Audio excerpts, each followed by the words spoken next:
So again, we have an exciting plenary session lined up for you all today. I'll go ahead and introduce everyone briefly before they take about 10 to 12 minutes to discuss their research, and then we'll open it up for Q&A after with the remaining time until we go to the concurrent sessions following that. All right, so without further ado, to my immediate left, your right, Jordan Conwell is an assistant professor of sociology at the University of Texas at Austin. Jordan, if you could just wave, or everybody wave as I call you individually. Second, we have Quintin Gorman Jr., who's a doctoral candidate in sociology at Rice University. We also have Kalasia Ojeh, who is an assistant professor of sociology at Kean University. And last, we have James M. Thomas, who is an associate professor of sociology at the University of Mississippi. If everyone could give them a hand as we anticipate an exciting session.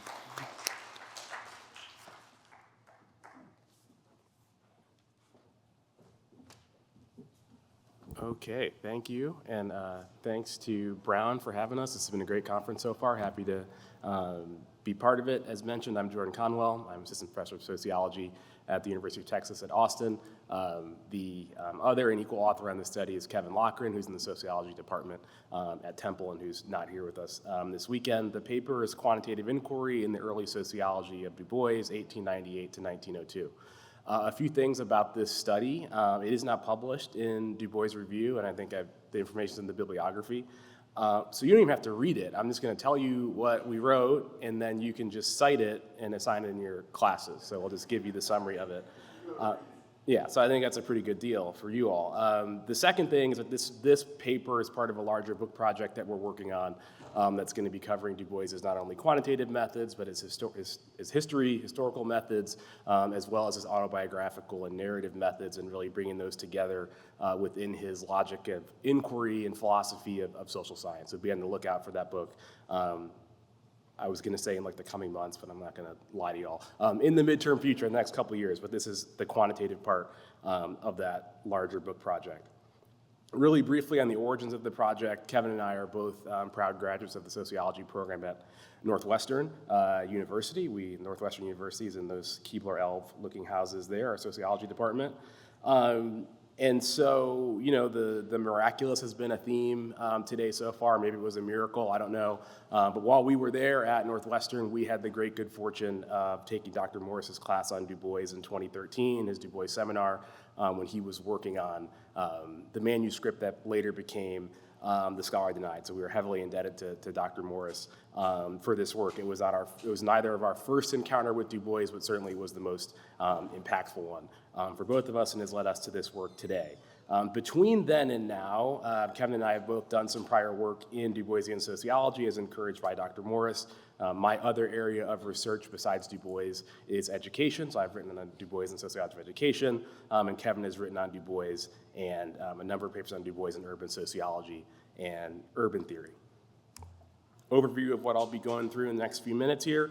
I'll talk a little bit about Du Bois as both a scholar and a symbol. Then I'll move towards centering Du Boisian methodology, and in particular his quantitative philosophy. I'll exemplify his quantitative approach, and then I will conclude.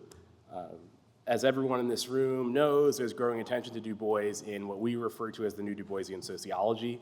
I count literally half of the authors of these books in the room currently, so I don't need to explain those books to you other than to say that we are indebted to you all, and we stand on your shoulders and hope we're moving your work forward in a way that you find to be productive.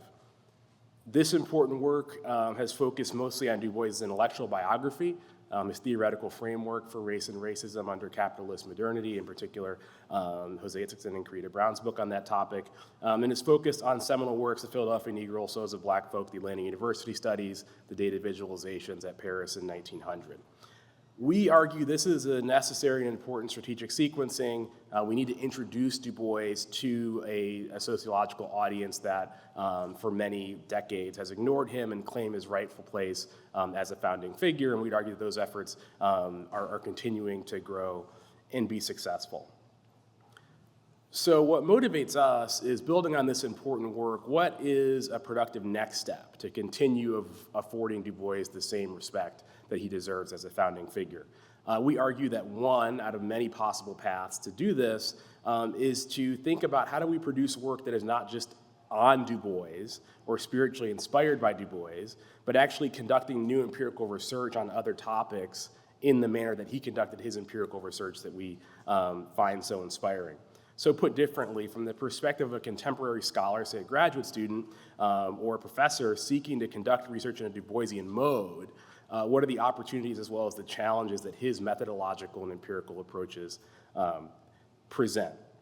We are not the first, certainly not the first, to think about and write about and try to tease out Du Bois's methodology. From prior work on this topic that we're building on, we know that his approach was inductive, bottom-up and theory building, mixed or multiple method, and path-breakingly empirical during an era of armchair sociology and racist and eugenic theories about Black people, such as social Darwinism. We would argue that Du Bois's quantitative methods in particular have received the least amount of sustained attention in this prior literature compared to, say, his ethnographic methods as exemplified in the Philadelphia Negro and work like that of Marcus Hunter. So Du Bois's quantitative approach, as I mentioned, in line with his larger logic of inquiry, the broader logic, is inductive. It is using the data and moving from the bottom up, so it's theory building in a way that we might associate with grounded theory. And it is descriptive, and this is based on his training across the social sciences at a number of institutions. Inductive or bottom-up methods today are more commonly associated with qualitative methods in sociology, so with ethnography and interviewing. And in quantitative methods, they're devalued relative to a deductive or top-down theory testing approach, usually trying to make causal inferences. So this is known as the hypothetico-deductive paradigm. Just to be clear, we aren't against that kind of work. That work is very important. But in a healthy and well-functioning wheel of quantitative social science, inductive and theory building work builds theory that deductive and theory testing work then tests. Right now, we're out of balance in quantitative sociology because of the emphasis on this theory testing work. And one of the ways that we think we can get back into balance here is actually to consider Du Bois's example of inductive and descriptive quantitative work. So the upshot of all this is that by the standards of contemporary quantitative social science, Du Bois's quantitative work reads as upside down. And this is the problem that we are out to fix in this study. So I'll read from the study of Negro problems in 1898. Du Bois wrote a lot about his quantitative philosophy, luckily for us. So I'll read this quote. "It's no credit to a great modern nation that so much well-grounded doubt can be thrown on our present knowledge of the simple matters of number, age, sex, and conjugal condition in regard to our Negro population. General statistical investigation should avoid seeking to tabulate more intricate social conditions than the ones indicated. The concrete social status of the Negro can only be ascertained by intensive studies carried on indefinitely limited localities by competent investigators in accordance with one general plan. Sociological interpretation should include the arrangement and interpretation of historical and statistical matter in light of the experience of other nations and other ages." So this approach resonates strongly, although of course not perfectly, with what today would be called exploratory data analysis or inductive quantitative research.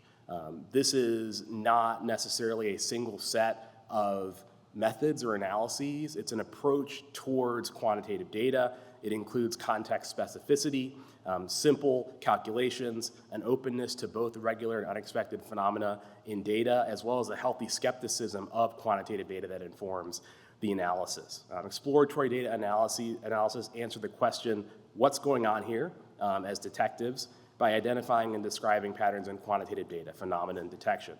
Of course, Du Bois answered the question, what is going on here for Atlanta, the state of Georgia, Philadelphia, Farmville, Virginia, and a number of other locations. In the study, we exemplify this approach by moderating a thematic conversation between the Negroes of Farmville, Virginia, the Philadelphia Negro, and the Negro artisan as a representation of the quantitative work of the Atlanta school. Just as an aside, one of the questions that comes up when we're thinking about how do I work in a Du Boisian mode in my own empirical research is the Philadelphia Negro's hundreds of pages, Black Reconstruction's hundreds of pages. I'm in a current scholarly paradigm like we're in, where I need to write a 10,000 word article And so I would point to the Negroes of Farmville, Virginia as a great example of what would a Du Boisian 30 or 40-page article look like. I think that's an under-discussed and undervalued resource because it is just a standard journal article, but of course it's done in his way, and I'll talk a little bit about that in my remaining time. We break out, and I'll exemplify briefly Du Bois's uses of data, quantitative data, as well as his analytic strategies. In terms of data, he's using data from multiple sources, mashing those together all the time, multiple levels of geographic and institutional aggregation, as well as multiple generations, consistent with his focus on the family and Black children as the future of the race. His analytical strategies include description, within and between race comparison, as well as the intersections of race with class, gender, age, region, urbanicity, and a number of other factors. So I'll briefly run through how this worked in the Farmville study. As some of you know, this is a survey Du Bois conducted in the community of Farmville in the summer of 1897 of about 12,000 folks. The survey questions, which are reported in the article, asked about basic demographics, residential history, educational background, work, and church attendance. The Farmville study is also supplemented with data from the US Census, as well as national data from Germany, Ireland, and France. And it also includes a smaller supplemental survey of an all-Black district called Israel Hill of 122 people. There has been a lot of attention recently to Du Bois's data visualization in the Paris exhibition. That's entirely consistent with an exploratory data analysis approach. Someone's holding up the book, yeah. But reading Du Bois's quantitative work, the majority of it is tables. It's a litany of tables. He's beating you over the head with these multi-dimensional and multi-variable tables like the one I've reproduced here. So this is the what we would now call the age pyramid. And the first column of data is the age pyramid by decades in Farmville, and it's being compared to the colored population of the US from the US Census, the total population of the US, as well as the populations of Germany, Ireland, and France from census data on those countries. And Du Bois really trains his eye here on the two groups from age 20 to age 40 and noticing how that part of the age pyramid in Farmville is kind of hollowed out compared to the Black population of the US as well as the other categories that he's comparing to. And I won't read this entire quote in the interest of time, but he talks about analyzing this in the way of this is adults, Black adults moving from the rural areas to the cities for work and leaving children with grandparents.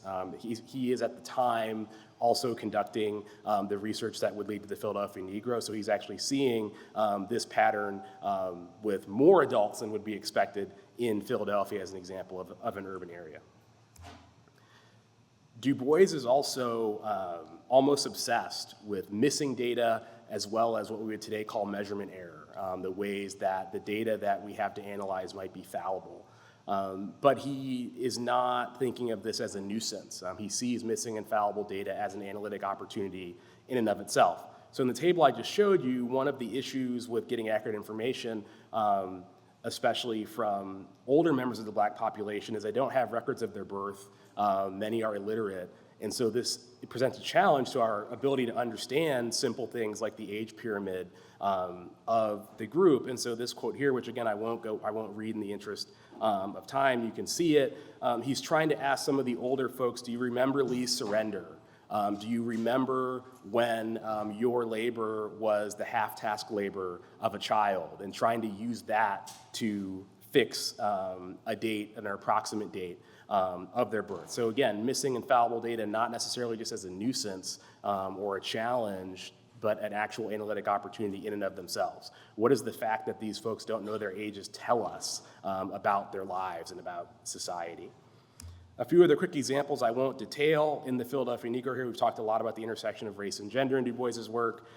This is a table from the Philadelphia Negro that is labor force participation in Philadelphia in 1890, broken down by race, nativity, as well as gender. So an example of, we don't see regression in the work of Du Bois, but we do see complex and multivariable analysis being done mostly through these tables. I'll move ahead to my conclusion in the interest of time. During the height of his research program at the turn of the 20th century, Du Bois had an inductive, descriptive, and empirically comprehensive quantitative approach. It is different from some of his other celebrated works like Souls or Black Reconstruction, and it's also different from much of mainstream quantitative sociology as it's practiced today. So why are we not all just doing this kind of work all the time? There are a few challenges that we point out to broader uptake of this approach, and we believe that these challenges can be overcome in the hopes that those of us who do are interested in doing quantitative work can do at least a little bit more of our work in a Du Boisian mode. As I mentioned, a hypothetical deductive paradigm or deductive theory testing work, especially work that makes strict causal inferences, is currently the gold standard in quantitative sociology. We have no problem with that work, but we think there can and should be more inductive quantitative work that informs that work, and again, having a healthier and better functioning wheel of quantitative social science. There is also debate about whether quantification should have any role in our understanding of race, racism, and other axes of inequality. So on the one hand, there is a growing quant crit movement of scholars who are using quantitative methods to engage with intersectionality, critical race theory, but there is still a persistent drumbeat that from some that quantitative methods are overly positivist somehow, and that the master's tools will never dismantle the master's house is a quote that you hear paraphrasing Audre Lorde. I don't have as much time as I would like to kind of get into that, but other than to say a Du Boisian approach to social science and the Du Boisian approach to empirical data and methods is an all-hands-on-deck strategy consistent with his example. It encourages the use of any and all methods that can be used to understand and fight oppression, and that certainly includes quantitative methods, as thousands upon thousands of pages of Du Bois's own published work indicate. I haven't talked a lot about the data visualizations. There's been attention to those in some other recent work, but those are entirely consistent with the exploratory data analysis approach with which we are identifying Du Bois. Again, this paper is out. I hope that you will read and cite it. It's in Du Bois Review. We're at work on the book as well, so keep an eye out for that in the coming years. Thanks.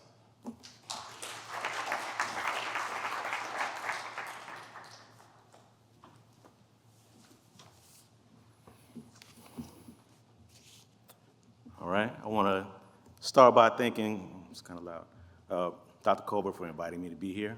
It's an honor for me to be here in front of y'all presenting my research. Today I'm going to discuss findings from my dissertation project, which is titled During Souls of Black Folk, the Contemporary Meaning, Prevalence, and Significance of Double Consciousness Among Black Adults. It's a racial attitude study where I develop novel measures of the three double consciousness constructs, the veil, second sight, and two-ness.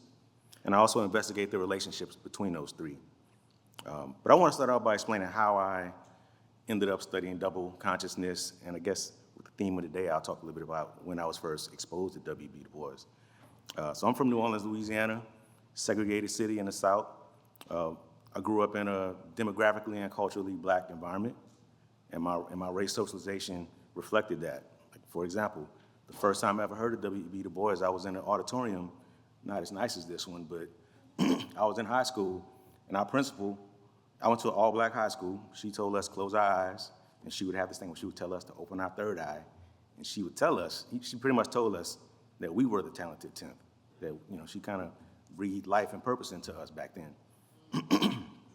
So after I graduated high school, I joined the military, which is a very white, very conservative, very, very pro-American institution.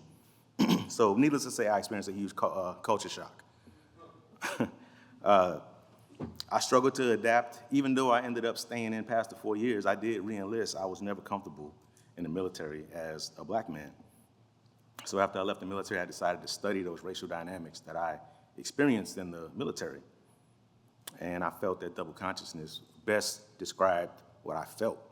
And talking to other military members, what we felt, we would actually talk about this.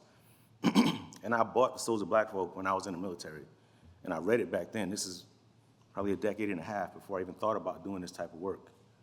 But I read it differently as a 20-something-year-old military member versus when I came to graduate school and actually wanted to study it for real. A lot of people just think of two-ness when we think of double consciousness, but I jumping into the literature, I was like, it's actually a little more complex than that. So double consciousness starts with the veil. It's a structure that racially stratifies society, and I want to throw this out there. I understand that the veil extends globally, This study, the scope is the United States context, so I am going to be speaking within the black-white binary, just so y'all know. I do understand that it's global. It represents the color line. It permeates every aspect of U.S. life, from economic institutions, social institutions, political institutions, and it perpetuates widespread black exclusion and second-class citizenship status. As Professor Meir states, black people are obligated to the requirements of U.S. citizenship, but don't get to enjoy all of the benefits of U.S. citizenship because of the veil. The veil is predicated on white supremacy and power and shapes the lived experiences, the life chances, self-formation, and worldview of blacks and whites. Importantly, the veil has an ideological component that justifies white supremacy and justifies blacks' place at the bottom of the racial hierarchy by blaming black people for their own oppression. So next we have second sight, and Du Bois describes second sight as a gift. I interpret it as a process that taps knowledge of the veil and race consciousness. Du Bois and others discuss that black people have knowledge of both sides of the veil. So black people are familiar with white society, and they're also familiar with their own society, obviously. And they see the differences in those, and they understand why those differences exist, or how those differences exist. I look at it as a form of capital that can potentially allow black people to survive and sometimes thrive in an oppressive society. And finally, we have two-ness. And like I mentioned before, that's what most people think of when they think of double consciousness, even myself. Until I got to graduate school, I was saying double consciousness, but I was really just talking about two-ness. That operates at the micro level, and it captures the social psychological consequences of second-class status created by the veil. It's what Du Bois described when he described two souls, two thoughts, two unreconciled strivings in one dark body. The veil creates two-ness by denying black people's recognition as humans and as U.S. citizens. Du Bois theorized black people view themselves through the eyes of others and have no true self-consciousness in this country.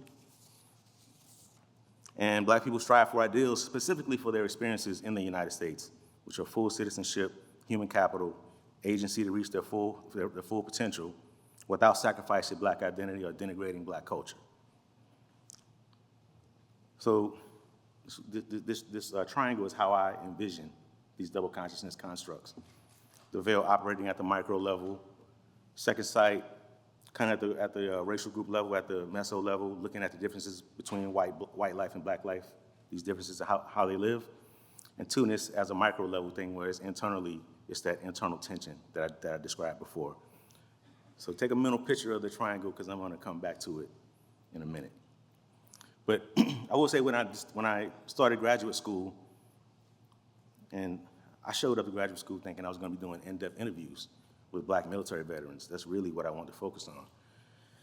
But before I knew it, I was a quantitative scholar. I don't know how that really happened. And I realized that the measures don't exist for me to investigate double consciousness quantitatively. So that was gonna have to be the first step of my research agenda. So this item development process started, where I reviewed studies examining double consciousness, focused on Du Bois's original writing because I had to develop my own interpretation, but I also read scholars who theorized about double consciousness, who tried to build on the concepts, and those who tried to engage it empirically, whether through qualitative or quantitative methods. And I only found 7 quantitative studies of double consciousness, but they used measures that were really designed to measure something else, or it was like a single item measure that couldn't really get at the complexity. So with input from my dissertation chair, I developed 39 survey items, 13 per construct. And I solicited feedback on these 39 items from focus groups and from double consciousness experts. So these focus groups consisted of professors and graduate students at the Rare Work Group at Rice University, as well as some visiting professors who were in town around that time. And these double consciousness experts were the scholars and researchers who wrote a lot of the papers I read in the first step. And some of them are in this room right now. So the feedback I got from those focus groups and those double consciousness experts, I reduced those items to 9 for each construct for a total of 27. So for this study, I have a sample of 2008 black adults surveyed earlier this year using Prolific, which is an online survey platform. And I use common factor analyses and structural equation modeling in State 18 I used common factor analyses to develop the scales, and I used the structural equation model to look at the relationship among those three constructs. So one scale is perceptions of the veil, because I can't really measure the veil directly like that. So this is how Black people perceive the veil. 7 questions capturing perceptions of the organizing racial structure. A sample question, there are 2 United States, 1 for whites, 1 for Blacks. The Cronbach's coefficient for that scale is 0.77. For second sight, I have 7 questions capturing how Blacks see through the veil. Sample question, Blacks can see the impact of racism even when it is invisible to whites. Cronbach's coefficient is 0.66. And Tunis, 7 questions capturing the felt conflict between racial and American identity. Sample question, because of racism, I feel tension between being Black and being an American. And that Cronbach's coefficient was 0.65. And for all these questions, the response categories were a Likert scale from strongly disagree to strongly agree. So this table pretty much summarizes what I just said. I ended up with 3 7-item scales. During the factor analysis process, I hypothesized that each set of questions would give me 1 factor, 1 latent variable representing the double consciousness construct. And I retained eigenvalues over 1.0. So the triangle that I mentioned earlier, the triangle, I tried to look at the associations between these 3 constructs because I based this all on the theory I read. So if I would have went through all of this and there was no relationship among these 3, then I messed up somewhere. So I hypothesized that just like everything starts with the veil, perceiving the veil will predict second sight and two-ness. And that's exactly what I found. It has a positive association with perceiving the veil and second sight as well as two-ness. And second sight and two-ness has a negative association, meaning the higher your levels of second sight, the lower your levels of two-ness will be. This is controlling for age, gender, and educational attainment. So in conclusion, this study represents a novel and quantitative test of the Boisian theory. It's novel because, I really looked everywhere to try to find some measures for double consciousness, but I just couldn't find it. And the quantitative test part is that triangle that just let me know I was on the right track as far as what I was thinking about. It establishes psychometrically sound measures of double consciousness constructs and facilitates future survey-based research on double consciousness. So, speaking for myself, I have multiple studies in the pipeline where I look at these scales in association to other concepts such as self-esteem, satisfaction with life, personal mastery. I'm going to look at differences across social location variables. And hopefully, any other scholars who are interested in researching double consciousness quantitatively can use these items. It could be an item in their toolkit. So that's all I have for you today. Thank you.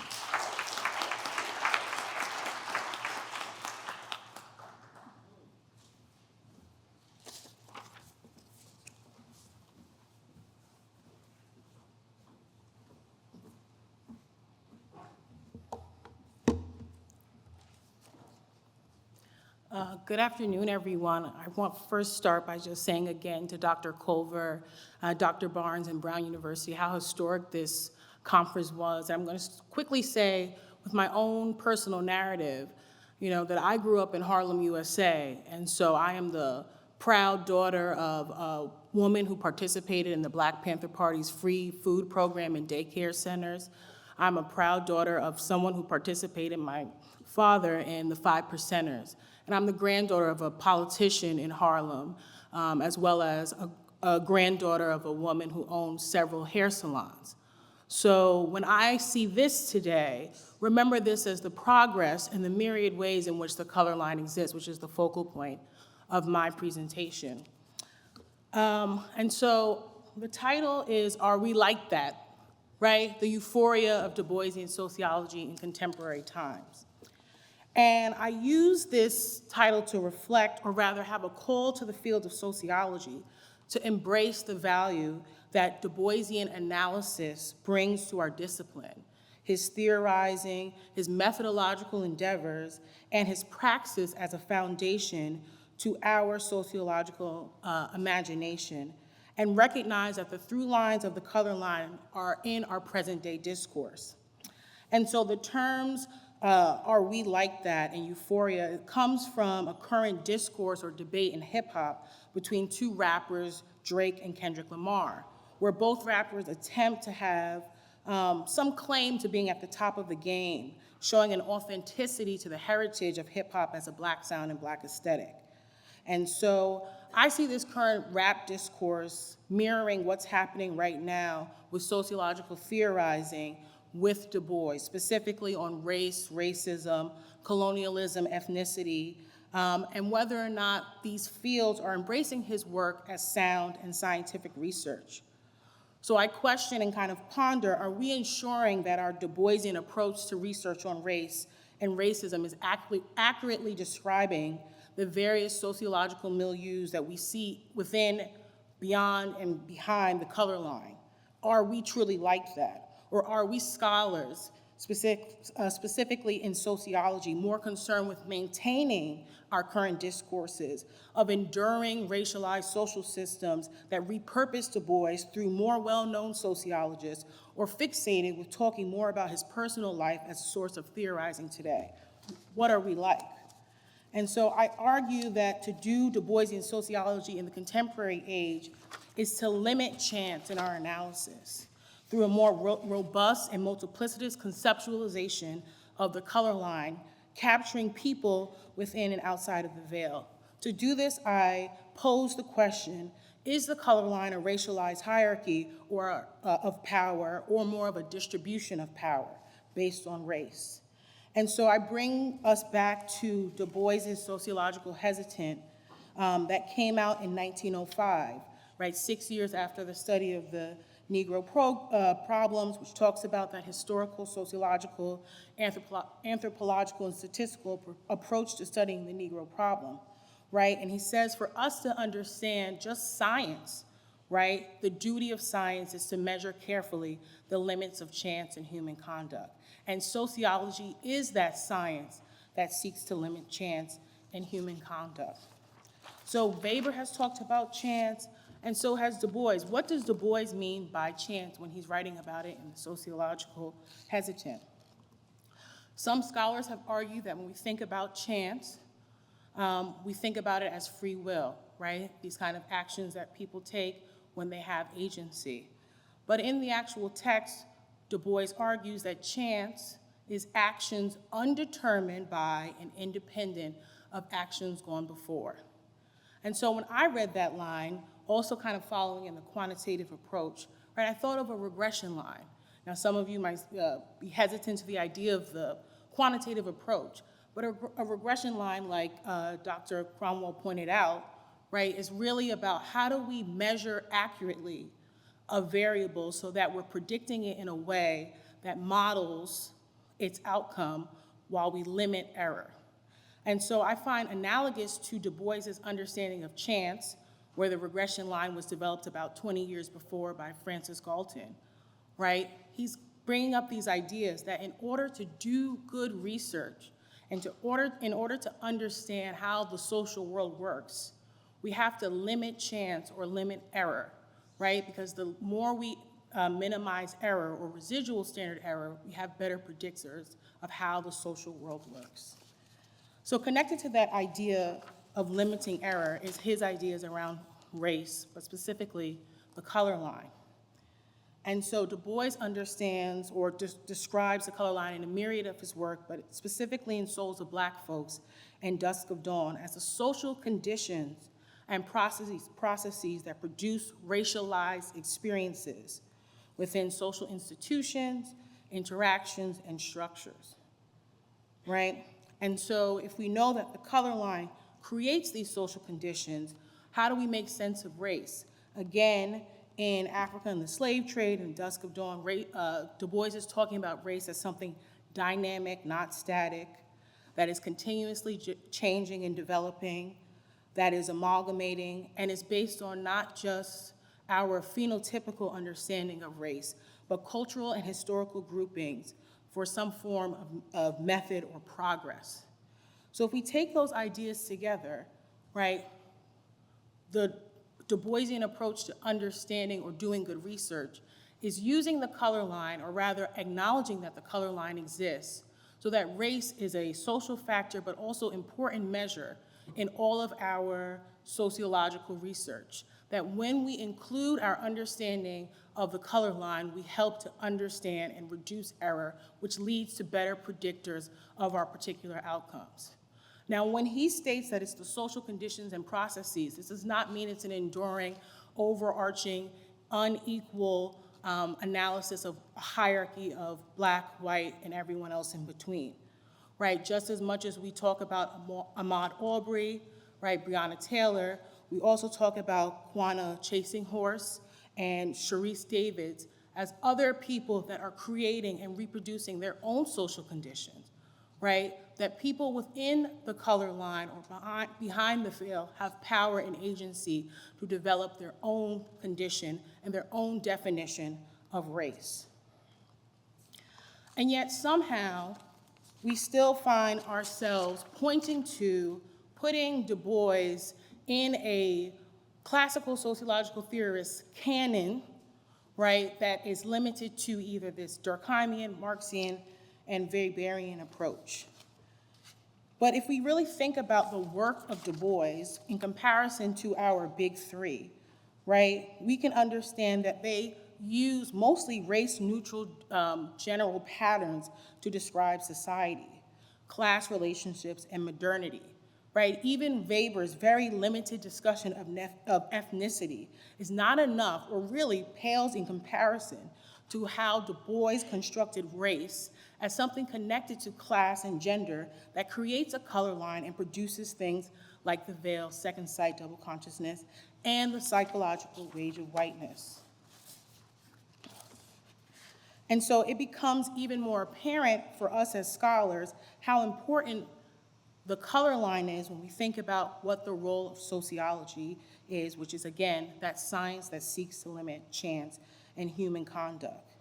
So when these mainstream scholars were too preoccupied with studying these philosophical natures of society, where they thought that focusing on only small segments of the population and then using a cross-population generalizability approach, so we're just looking at these small samples and concluding it applies to everyone, right, could explain the social world, they were not limiting error.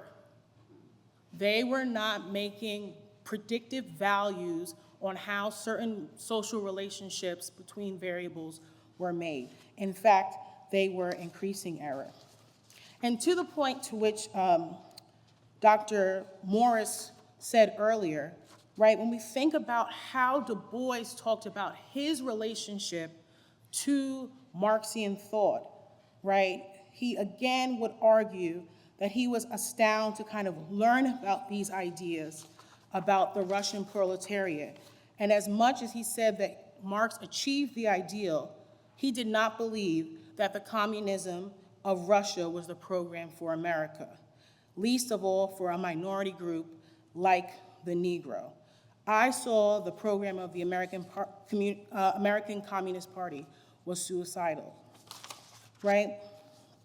But what did Du Bois actually say, right, when we think about how he thought about the color line and all these ideas?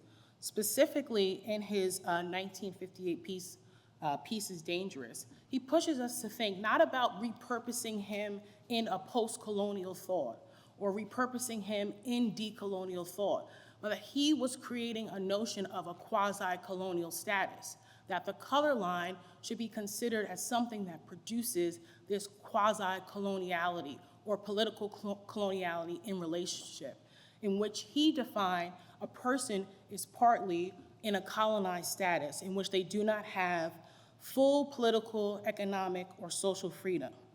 And that lack of social freedom is embedded within and maintains our current color line. But this is not absolute, right? It doesn't mean that people of particular backgrounds or of racial marginalized status are just simply that they're marginalized, that they're minimized, or they're subaltern. It means that there is some type of distribution of power that limits their status. I'm just gonna check my time. Oh, and so,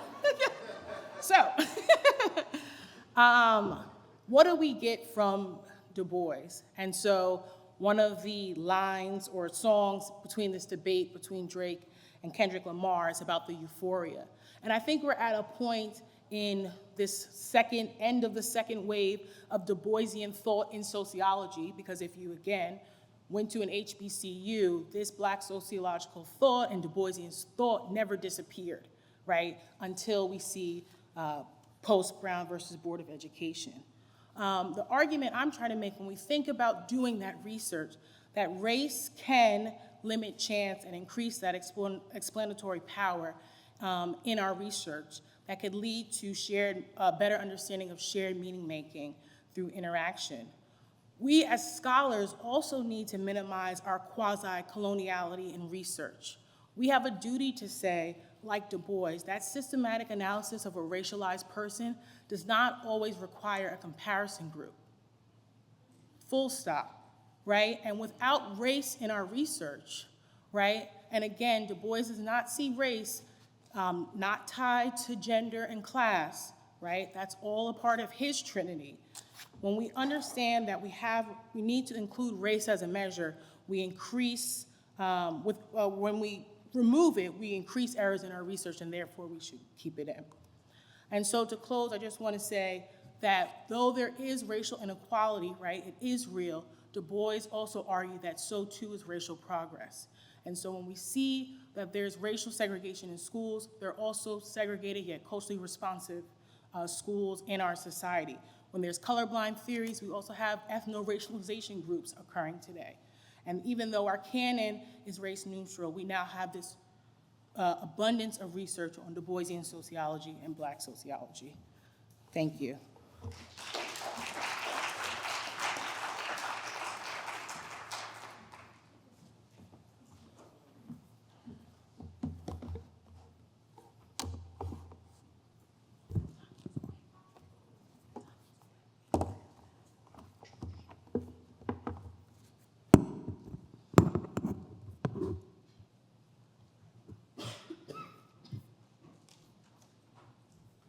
Can you all hear me?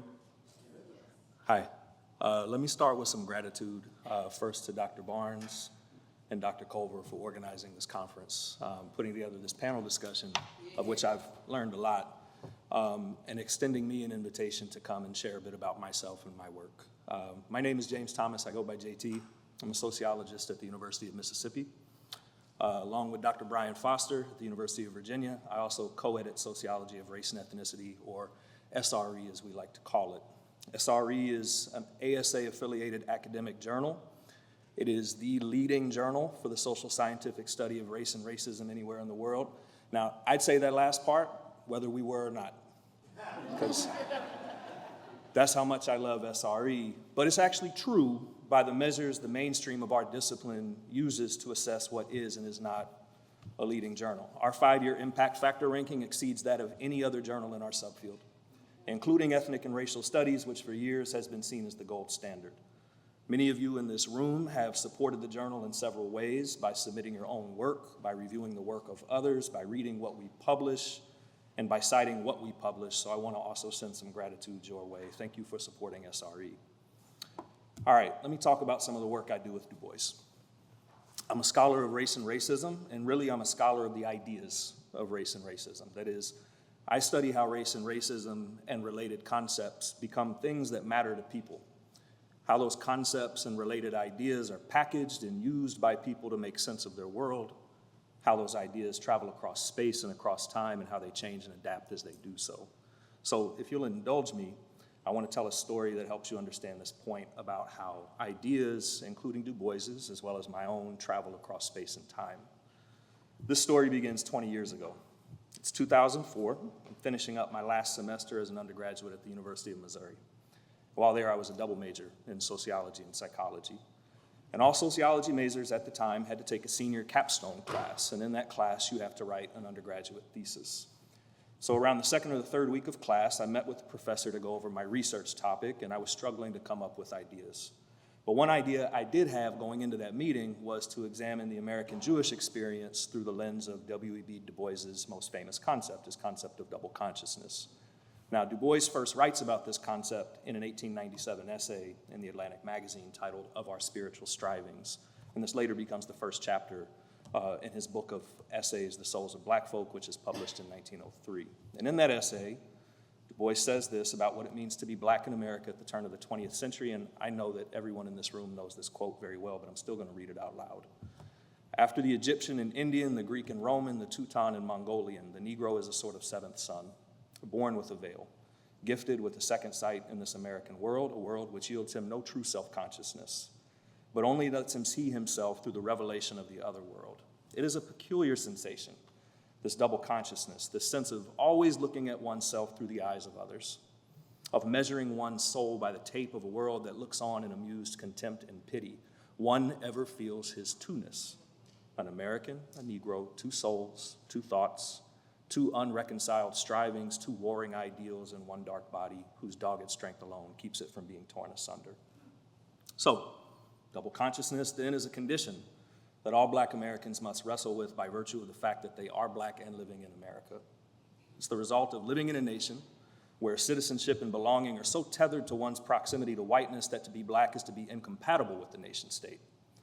And though black folks were and remain responsible for building this nation, their black status means they are always kept at arm's length and never fully embraced by the country they inhabit. And so they must learn to reconcile this split between how they see themselves with how the larger white world sees them. And so as I talked with my professor this day, we agreed that Jewish double consciousness sounded like a good topic. And so for my senior thesis, I wrote about Jewish double consciousness, drawing upon Du Bois's own description to frame that work. And then, like many undergraduates, I finished my degree and I forgot about that paper entirely, or at least for a very long time. So fast forward now from 2004 to 2014. I'm now on the faculty at the University of Mississippi, and I'm working on a book project with a cultural historian by the name of Sander Gilman. Sander is an incredible scholar who's written some of the definitive books on anti-Semitism in both Western Europe and the United States. He and I met when he came to our campus in 2012 to keynote a symposium on the intertwining legacies of Jews and Black Americans. And I want to take a brief moment to acknowledge Dr. Willa Johnson, who was really instrumental in bringing Sander to our campus to share his work. And it's through those efforts that I got to know Sander. Willa sadly passed away last year. May her memory forever be a blessing. So after Sander's visit, we began planning a book project together based off this conversation we had while I was just giving him a ride back to the airport in Memphis. And this book that we ended up writing together is called Are Racists Crazy? And the book was our effort to understand a particular moment in the mid-20th century where scientific and public understandings of both race and racism shifted dramatically. For more than 100 years prior to that moment, there was general consensus within Western science that a person's race was an indicator, even a predictor, of their susceptibility to illnesses, including mental illnesses. So to be Black, to be indigenous, to be Jewish in the late 19th century was understood by many scientists as to be predisposed to being sick and even insane. But as we describe in that book, the aftermath of the Second Great War and the sheer horror of what the Nazis had done left many grasping to understand why and how something like the Holocaust could have happened. And it's during this time that scientists and policymakers alike began making bold claims about German society as a sick society. That is, the Holocaust was such an extreme form of anti-Semitism that it could only be explained by declaring that all Germans themselves must have been sick or deranged.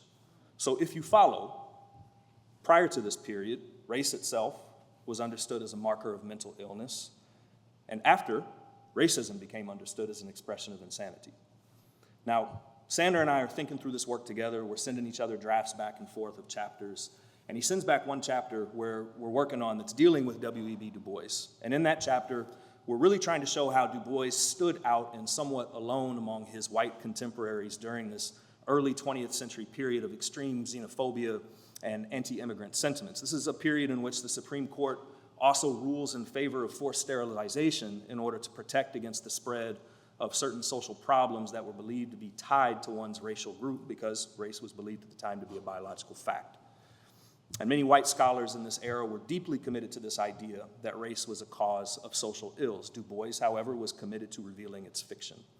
So in this chapter that Sander and I are kicking back and forth, we look at that opening essay from The Souls of Black Folk, where Du Bois writes about black double consciousness. And we looked at how Du Bois drew upon the experience of Jews in Western Europe as a template for understanding Black Americans' relationship to the project of national identity here in the United States.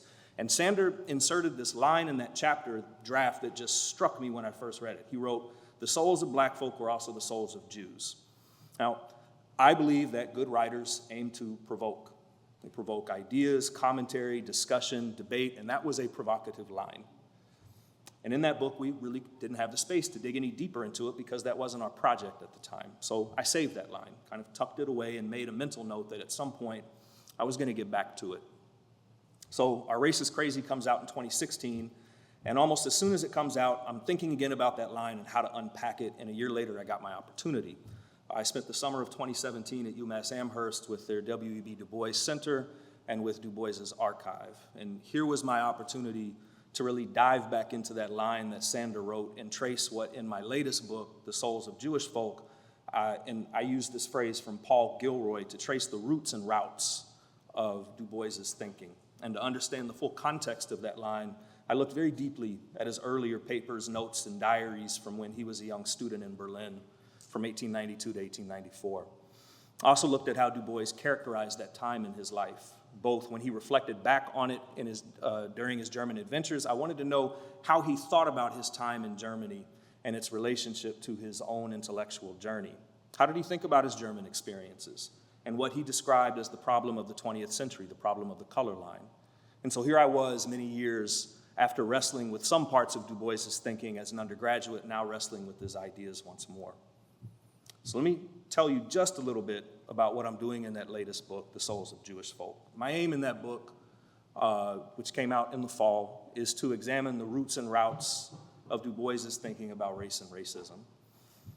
And what I show in that book is that both the roots and routes of his thinking draw upon the German Jewish experience as a means of thinking both about the Black American experience and the global color line more broadly. Dr. Wright mentioned Karl Mannheim earlier in his keynote. Mannheim was this early 20th century German thinker. He's best known perhaps for the idea that people and their ideas are always nested in the social context they inhabit. Every society, every period of history has what Mannheim called a defining spirit or mood that is shown by the ideas and beliefs of the time. This is an idea that I think for most of us today probably makes a lot of sense, right? Major social, political, and economic events that we live through have a force behind them that affects how we think about and make sense of our world. Well, Du Bois was born in 1868. That's the same year that Congress ratified the 14th Amendment that extended citizenship to Black people and reaffirmed equal protection under the law to all citizens. He died in 1963 on the eve of the March on Washington. And in between, he lives through the end of Reconstruction, the high tide of American lynching, not one but two world wars, the Red Scare, of which he became a target, and the emergence of the modern civil rights movement. And I was reminded yesterday in thinking through the timeline of his life, Du Bois was born into a country that guaranteed him more rights than he had when he left that country as an old man. The arc of the moral universe may bend toward justice, but the arc of American history does not, at least not during his lifetime.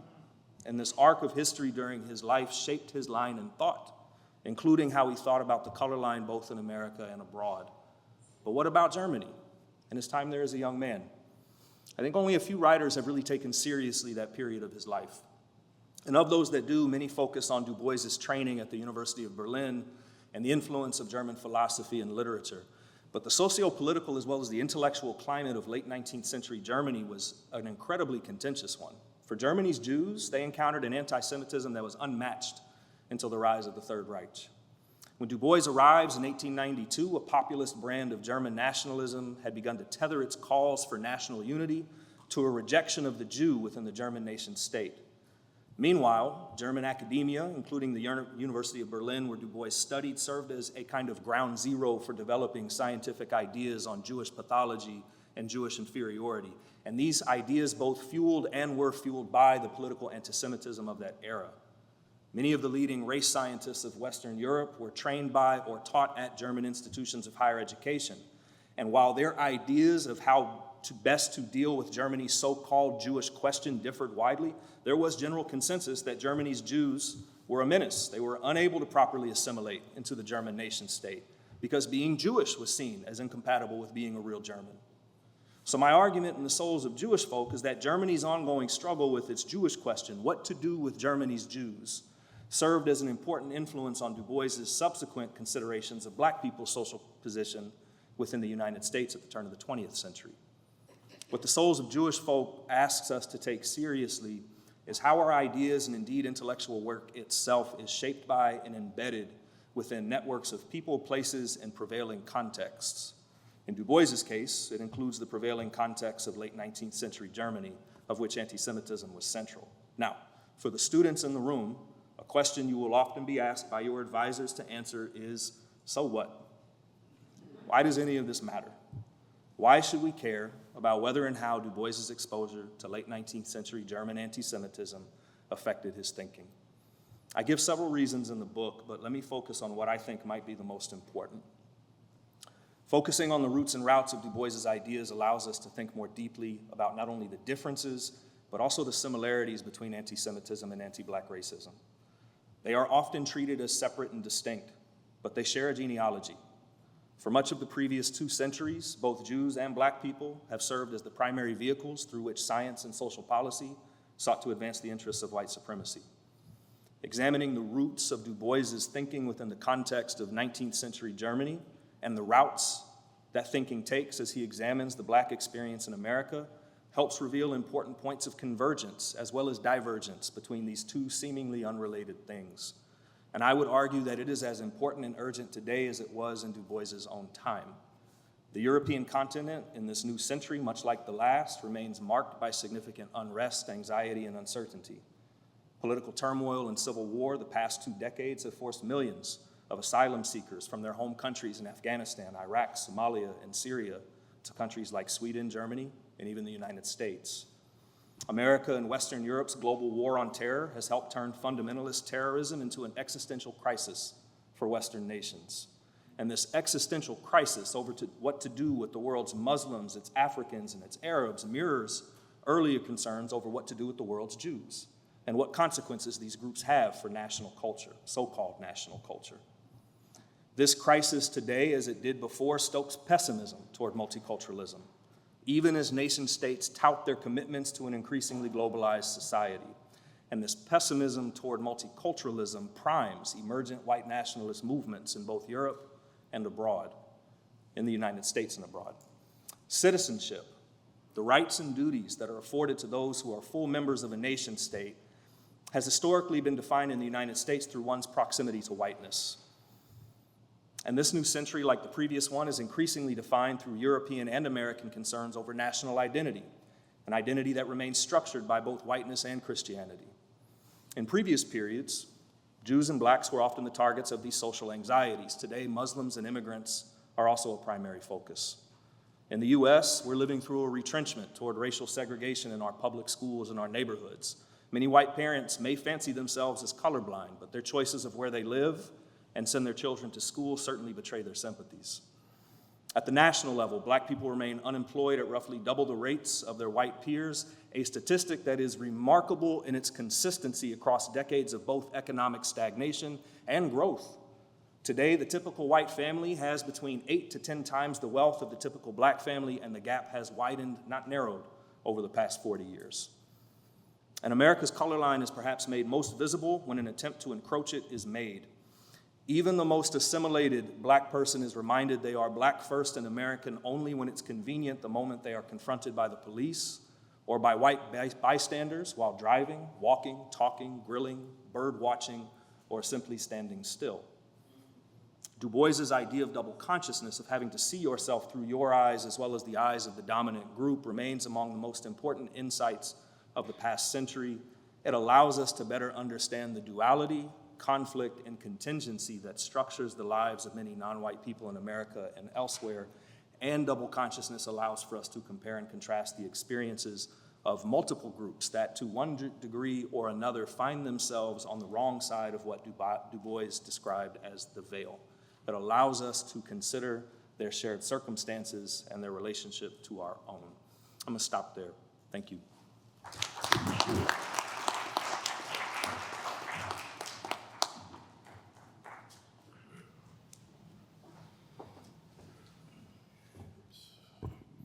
All All right, thank you so much to our plenary session presenters for these very exciting presentations.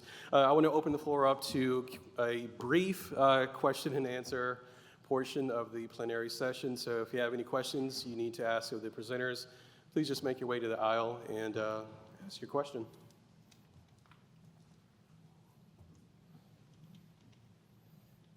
Yes, this is a wonderful panel. I really enjoyed it. And I think my question really addresses more the first three speakers.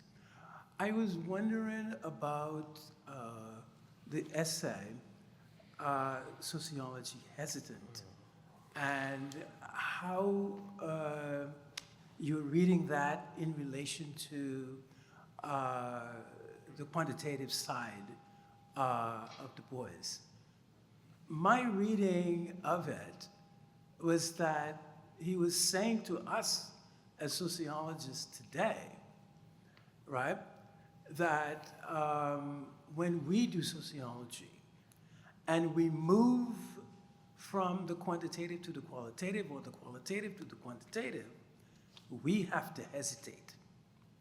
It's not just him hesitating or he's suggesting. No, he's saying there is no smooth path between quantitative and qualitative. You can't just go cross the street.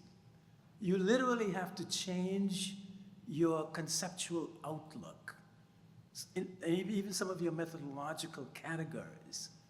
And that's the hesitation. You know, that using these two methods allow you to do different things. And it has to do with the fact that if you're doing a causal analysis, you have to raise the question, how can you study a free being, a free subject, causally? In other words, you have a deterministic model, but you're using this deterministic model to study a free subject. How do you do that? That in and of itself is a serious intellectual problem. And I think at the end of the essay, Du Bois is saying the only way you can handle this is to realize that at the, or maybe in the middle of this analysis, if I'm using both, I literally have to stop and change theoretical and methodological clothes.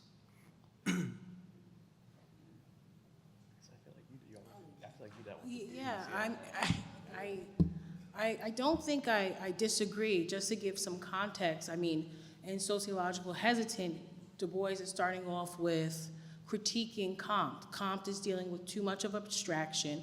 Instead of studying men, he studies the ideas of men, the thoughts of men, the things that he thinks men are, instead of saying, why don't I study men directly? That's Du Bois's critique. And yet, you still can go into any introduction to sociology textbook and you still will see Comte and this kind of organismistic or ish study of society and this abstraction that we see in functionalism.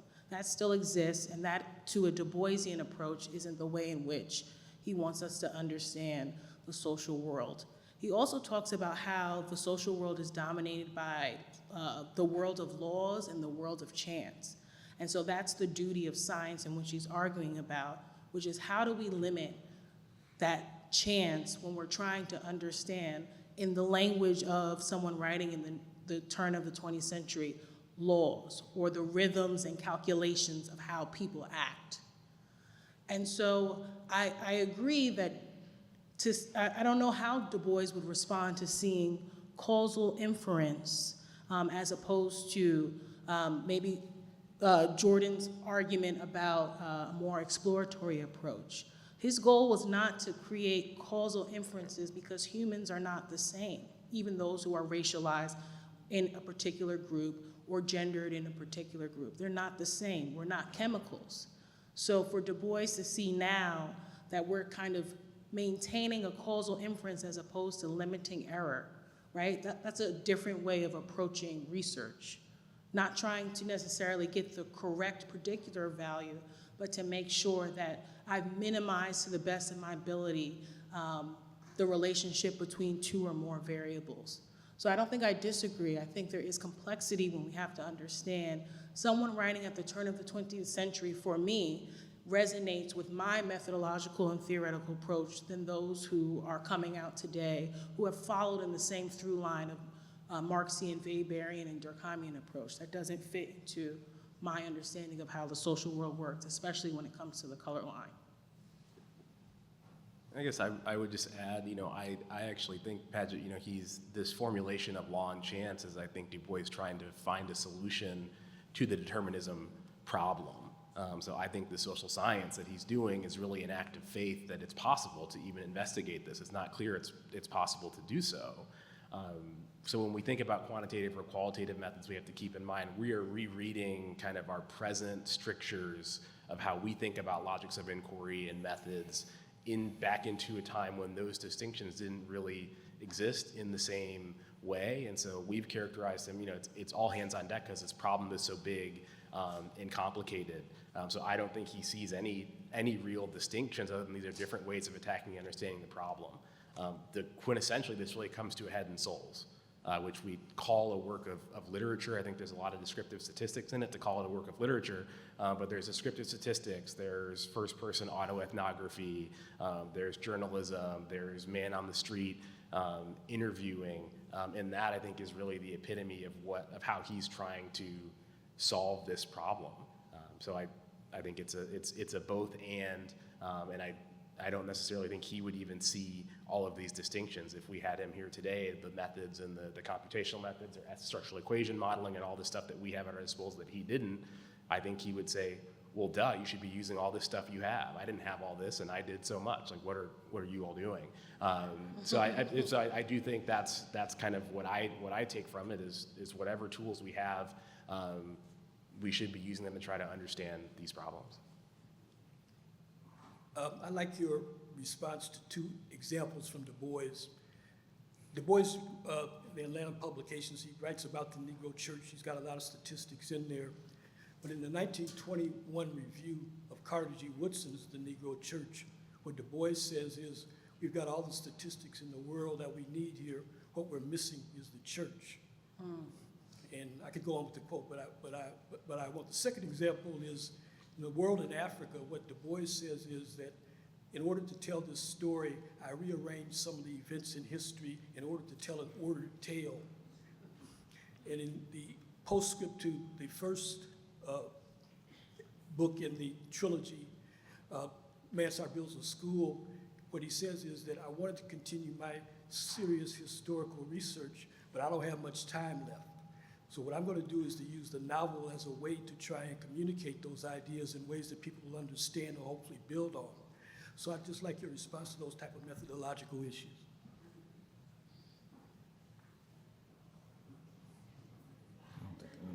Yeah. Well, I would just say, we're writing a book trying to piece this together and really figure out how does this fit into his overall logic of inquiry. For him, these things are compatible. These distinctions that we have, he's trying to solve the problem in a pragmatic sense. I think we usually take his pragmatism to mean doing whatever's available, but I think it really is more of actually a philosophical kind of pragmatism that is important to understanding what he's doing in his overall project. He sees novels and descriptive statistics and interviewing and ethnography as compatible. I'll just add on the novel piece. If I remember that essay correctly, Sociology Hesitant, he describes the novel as one of the greatest developments of modernity. It was always central to his thought, and so it would be central to his methodology as well, I would guess.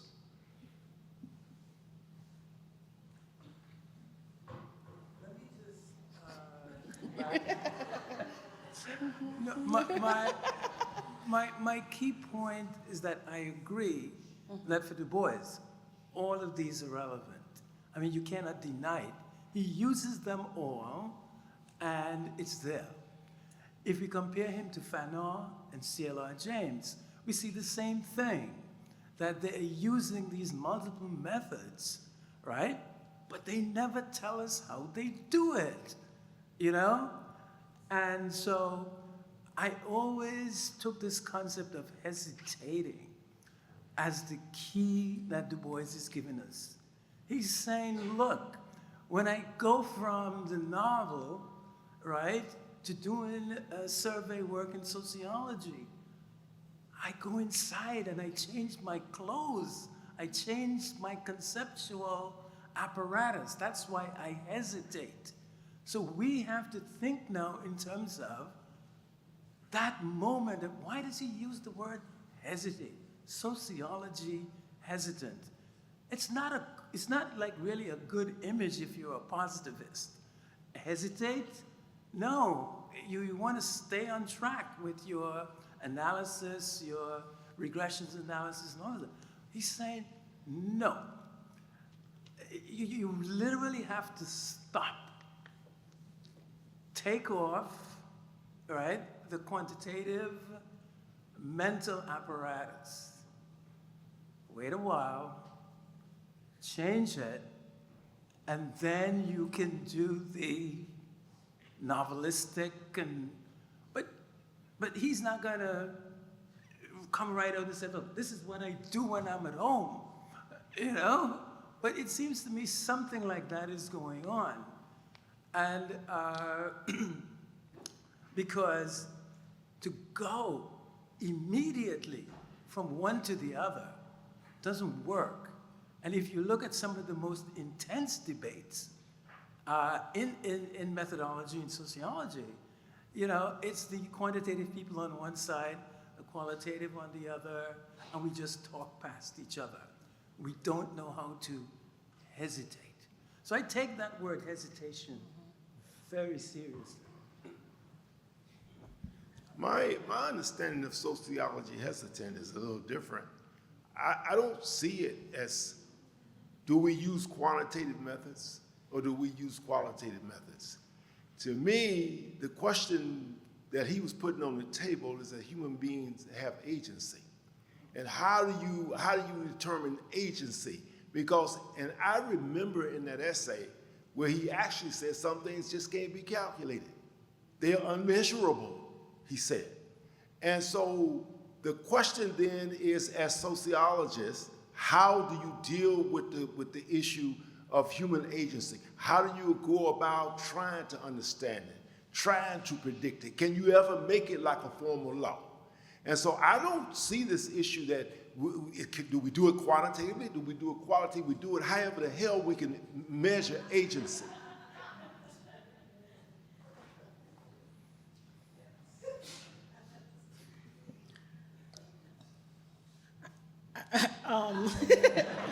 I mean, again, I think I differ in that I don't think chance is just limited to agency. I think it's, again, that term of undetermined actions that have gone before. So agency is included in that, but it's not limited to.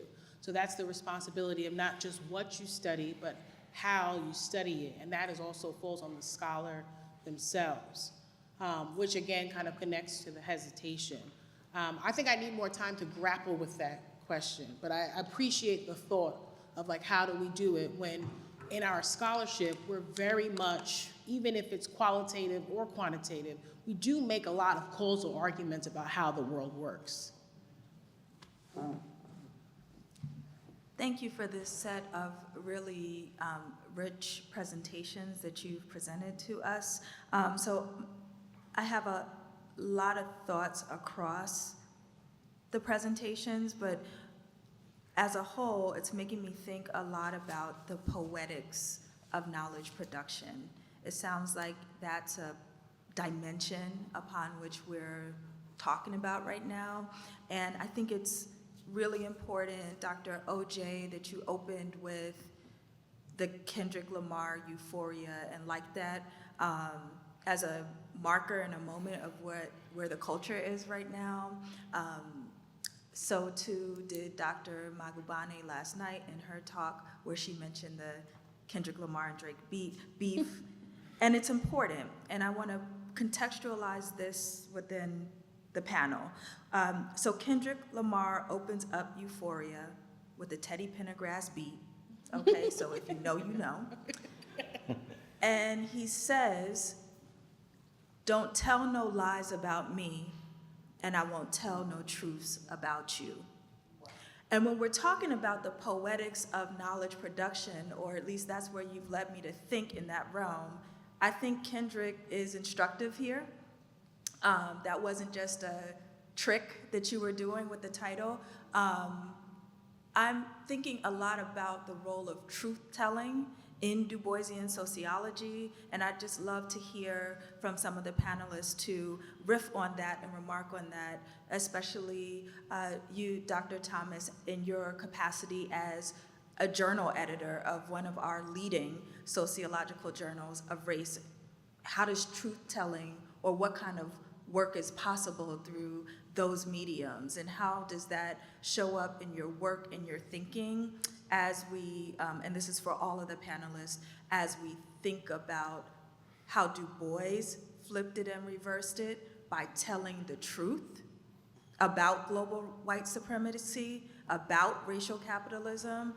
What is the specific role that truth-telling plays in our praxis as sociologists today? You okay? Yeah, of course, yeah. Thanks so much for the question. I'll speak to one part of it so that they have an opportunity to talk as well, and I'll speak directly to the journal part. It is a difficult position to be a journal editor within an organization that sees sociology as one thing, and the journal historically was created in part as a reaction to the organization seeing itself as one thing. Yes. And I was involved with SRE from its founding. Dave Brunsma is a mentor of mine. He taught my race seminar at the University of Missouri in 2005 when I was a graduate student. I met David Embrick in 2006 when he was a graduate student. They are, they're kin. And I think a lot about what it means to be co-editor of that journal, given how it was founded and what our responsibility is to the discipline, but really to race scholars, and to folks who are doing what I think of as the critical race work. And I don't mean that in the more narrow version of critical race theory. I mean critical race work. Brian and I talk a lot about, excuse my language, but it's important to get the point across, how to fuck with the form within the journal pages, given the constraints that we're under. Anything we want to do, like a special issue, we need approval all the way up through ASA, which is really weird, given that we're the journal of the section for racial and ethnic minorities. So what do we do with the fuck with the form? We designed new avenues within the journal. We have a conversations section now in the journal. I know Ojeh has been a part of that. We've invited others. That conversation is really about bringing scholars into an actual conversation, recording it, transcribing it, putting it in the journal pages so that we can have free exchanges of ideas that aren't confined to sending it out for double-blind peer review and waiting 6 months and getting revisions and trying to get the same reviewers to review the piece, and you know how this goes. I want to give a shout out to Frieden, who is our book review editor, who is also here at this conference and is speaking in the next session, which I know we're coming up on. I'll be mindful of that. I said I was going to be short. I'm sorry. Frieden has fucked with the form of the book review section. I hear all the time when I go to places and people read SRE that they read SRE for the book reviews too, right? Frieden is killing it. And so is Mo Torres, who has been Frieden's editorial assistant. And then on the other side of it, we have tried to find ways to introduce certain issues. Myself, Brian, Frieden, and then Felicia Arriaga, who is the pedagogy editor of the journal. We're the only ASA journal that has a pedagogy section. So if you don't feel like you have a fit with teaching sociology, send it here. We want your work. We are not one kind of race journal. We welcome the broad spectrum of that work, and we really, really welcome critical work. I hope that answered some of the question. I don't have a full answer, but I just want to put, when I think about the study of Negro problems, I think he gives us a direct way of how to do this, right? Like we use a historical, sociological, anthropological.